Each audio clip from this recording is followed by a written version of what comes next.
Everyone, स्वागत है आपका एनिमेट चैनल पर। और पिछली वीडियो में हमने देखा था कि केनेकी एक रेस नाम की लड़की से मिलता है, पर फिर जब केनेकी उससे मिलने जाता है तो हमें पता चलता है कि रेस तो एक घूल है और यहाँ पर केनेकी के साथ स्कैम हो जाता है। और रेस केनेकी को मारने की पूरी कोशिश करती है, पर केनेकी भी वहाँ से भागने लगता है। फिर एंड में रेस केनेकी को पकड़ लेती है, पर अचानक से कुछ डंडे रेस के सर पर गिर जाते हैं और रेस की फील्डिंग वहीं पर सेट हो जाती है। और इसके साथ साथ केनेकी के भी कुछ ऑर्गन डिस्ट्रॉय हो जाते हैं, तो वो इस सन की डॉक्टर रेस के ऑर्गन लेके केनेकी के बॉडी के अंदर डाल देता है, जिसकी वजह से अब हमारा केनेकी हाफ घूल और हाफ ह्यूमन दोनों ही है। और घूल ह्यूमन फ्लैश और कॉफी के अलावा ह्यूमन वाला कोई भी फूड नहीं खा सकते। तो अब केनेकी भी जब भी ह्यूमन वाला खाना खाता है वो सारा खाना उसे स्लाइम जैसा और एकदम कचरे जैसा लगता है। और फिर इसके बाद केनेकी को कहीं से बहुत अच्छी खाने की खुशबू आती है, तो केनेकी पागलों की तरह उसके पीछे जाता है और फिर वो देखता है कि ये घूल ह्यूमन को खा रहा है। फिर वो घूल केनेकी को कुछ ह्यूमन फ्लैश ऑफर करता है, पर तभी पीछे से कोई उसकी फील्डिंग सेट कर जाता है। फिर उसके बाद वो आदमी बोलता है, जिसका नाम नीसियो होता है, ये मेरी टेरिटरी है और तुम्हारी इसमें घुसने की हिम्मत कैसे हुई। फिर वो केनेकी को मारने वाला होता है कि तभी पीछे से तोबा आ जाती है और वो केनेकी को बचा लेती है। और उसके बाद केनेकी दोबारा नीसियो से मिलता है और फिर इसके बाद हाइड केनेकी और नीसियो एक अंडरग्राउंड टनल के पास आ जाते हैं और तभी नीसियो हाइड को लात मार के केनेकी को पीटने लगता है। और फिर वो हाइड को मारने ही वाला होता है कि तभी केनेकी की पावर जाग जाती है और तब हम केनेकी की पावर देखते हैं। और फिर केनेकी नीसियो की फील्डिंग सेट कर देता है। आई मीन अभी वो मरा नहीं है। उसके बाद कैफे का मैनेजर केनेकी को अंताइकू कैफे ज्वाइन करने का ऑफर करता है और केनेकी अंताइकू कैफे ज्वाइन भी कर लेता है। और अब आगे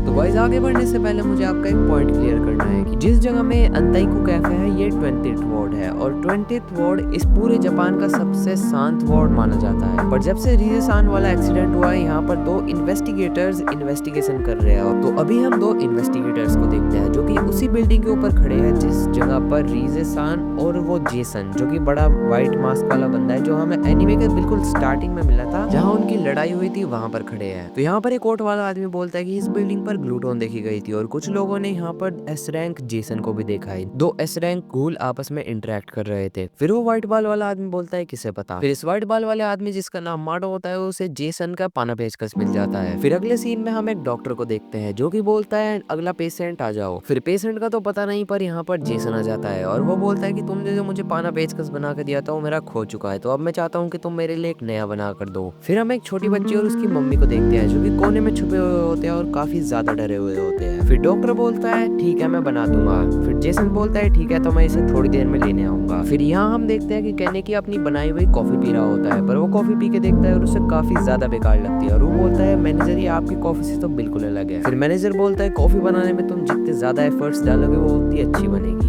और एक और इम्पोर्टेंट बात, अंताइकू कोई नॉर्मल कॉफी शॉप नहीं है, एक ऐसी कॉफी शॉप है जहाँ पर 20th वार्ड के घूल्स मिलते हैं और बातचीत करते हैं। ऑफ कोर्स यहाँ पर ह्यूमन कस्टमर्स भी आते हैं जैसे तुम आया करते थे। फिर केनेकी बोलता है घूल्स को तो इंसानों से छुप कर रहना चाहिए, फिर भी आप ह्यूमन कस्टमर्स को आने देते हो। फिर मैनेजर बोलता है अगर हमें ह्यूमंस के साथ रहना है तो हमें पहले ह्यूमंस को समझना पड़ेगा और वैसे भी मुझे ह्यूमंस पसंद है। और फिर मैनेजर केनेकी को तोबा चान की मदद करने के लिए नीचे भेज देते हैं। फिर तभी केनेकी देखता है कि हाइड भी कैफे में आया हुआ है और हाइड केनेकी से बोलता है और केनेकी क्या हाल है। और फिर केनेकी बोलता है तुम यहाँ पर क्या कर रहे हो। और फिर हाइड बोलता है ऑफ कोर्स मैं तोबा चान का शुक्रिया करने आया हूँ क्योंकि उन्होंने हमारी एक्सीडेंट में इतनी ज्यादा मदद करी है। और फिर हाइड केनेकी से पूछता है क्या केनेकी तुम ठीक हो। और फिर केनेकी बोलता है हाँ बिल्कुल। फिर हाइड बोलता है सुनकर अच्छा लगा और फिर हाइड यहाँ से चला जाता है। और फिर तोको केनेकी से बोलती है अगर उसे पता चला कि हम घूल है तो मैं उसे तुरंत मार दूंगी। और ये बात सुनकर केनेकी चौंक जाता है और बोलता है नहीं तुम ऐसा नहीं कर सकती, और तो अगर तुम चाहते हो कि मैं उसे ना मारूं तो तुम्हें सीक्रेट रखना पड़ेगा। फिर तभी कैफे के अंदर वही मम्मी और उसकी बेटी आती है जिन्हें हमने थोड़ी देर पहले देखा था। और क्योंकि वे बारिश में भीग गए थे तो तोका और केनेकी उन्हें टॉवल दे देते हैं। और फिर केनेकी बोलता है अच्छा तो वे घूल्स है। फिर तोका उन्हें बोलते हैं वो फुए की चिसान है जिनके आज से हम देखभाल करने वाले हैं। फिर केनेकी बोलता है देखभाल करने वाले हैं मतलब। फिर तोका बोलते हैं एक लंबी कहानी है। फिर केनेकी बोलता है लंबी कहानी मतलब। फिर तोका बोलते हैं तुमने मुझे परेशान कर दिया, अब क्या मुझे तुम्हें सब कुछ समझाना पड़ेगा, क्या तुम्हें उस मैनेजर ने कुछ नहीं बताया। फिर केनेकी बोलता है क्या। फिर तोका बोलती है बॉक्स कैरियर के बारे में जो लोग बड़े बड़े सूटकेस लेके घूमते हैं। फिर अगले सीन में हम उन्हीं सूटकेस वालों को देखते हैं। फिर यहाँ पर इनका चीफ बोलता है कि 11th वार्ड में घूल्स की मूवमेंट देखी गई है और कुछ टाइम में शायद वॉर भी हो जाए। फिर तभी वही कोर्ट वाला इन्वेस्टिगेटर बोलता है जिसका नाम आवोन होता है और जो कि एक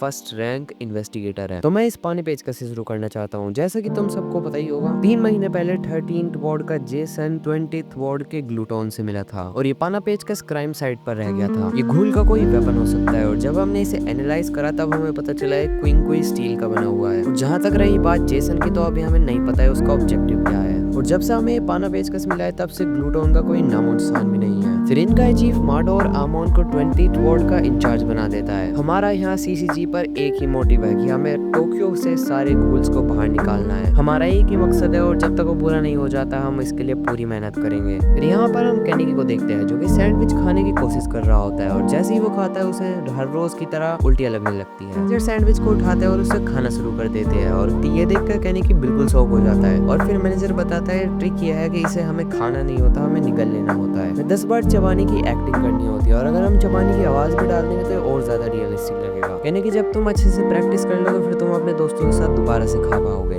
मैं अपना बेस्ट दूंगा और वैसे मेरे लिए तुम्हारे पास एक प्रेजेंट है, ये देखो। ये शुगर क्यूब्स जैसा है पर अंदर से थोड़े डिफरेंट है। इन्हें तुम अपनी कॉफी में डाल के पी सकते हो, इससे तुम्हारी भूख थोड़ी बहुत शांत हो जाएगी। वैसे ये बने किस चीज के है, अगर तुम वो ना ही जानो तो ही ठीक है। सुनो केनेगी, क्या तुम आज थोड़ी देर तक रुक जाओगे? मैं यूजुअली तो का कोई बोलता हूँ पर वो अपनी पढ़ाई में बिजी है। मैं चाहता हूँ कि तुम बाहर जाओ और उसके घर तक फूड सप्लाई पहुंचाओ। फिर यहाँ पर सीन शिफ्ट होता है और हम देखते हैं केनेगी एक आदमी के साथ जा रहा है जिसका नाम योमो होता है। फिर केनेगी योमो से पूछता है मैनेजर का फूड सप्लाई से क्या मतलब था, पर योमो उसका जवाब नहीं देता। और फिर ये एक सुनसान पहाड़ी में आ जाते हैं और फिर ये एक जगह पर आ जाते हैं। फिर योमो और केनेगी गाड़ी से उतर जाते हैं और योमो केनेगी से बोलता है उस पर ऐसे लटको मत तो निकल जाएगी। और इतने में योमो बोल ही रहा होता है कि केनेगी वहां से गिरी जाता है, पर केनेगी अपनी कूल पावर या अपने कबूने से बच जाता है और उसे कोई चोट भी नहीं लगती। फिर तब यहाँ पर योमो भी आ जाता है और केनेगी एक डेड बॉडी देखकर बहुत ज्यादा ट्रॉमेटाइज हो जाता है। फिर योमो केनेगी से बोलता है यहाँ अक्सर लोग टपकने आते हैं, तो अंतैकू के लोग टपके लोगों को खाते हैं। फिर योमो पहले प्रे करता है और फिर उस बॉडी को बैग में डाल देता है।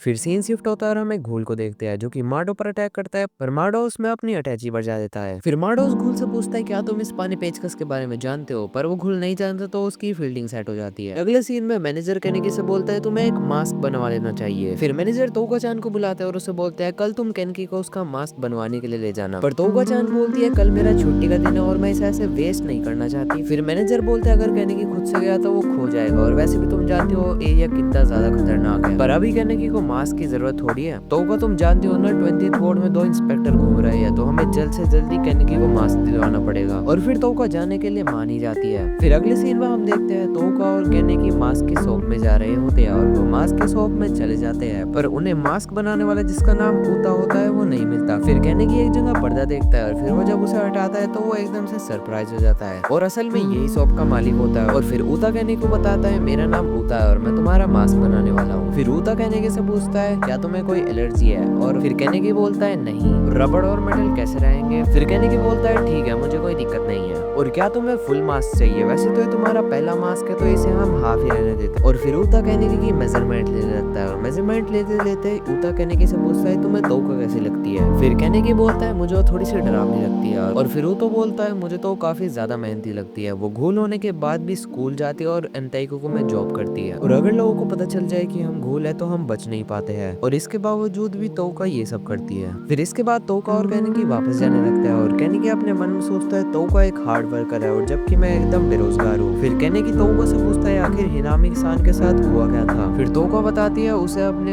पापा से दूर रहना पड़ रहा है इसलिए वो थोड़ी घबराई हुई है, वो हमेशा से ऐसी नहीं थी। अच्छा तो ऐसा है, बाय द वे वो मास्क किस लिए यूज होता है? फिर तोका बोलती है तुम इतने दूर आ गए तुम्हें ये भी नहीं पता?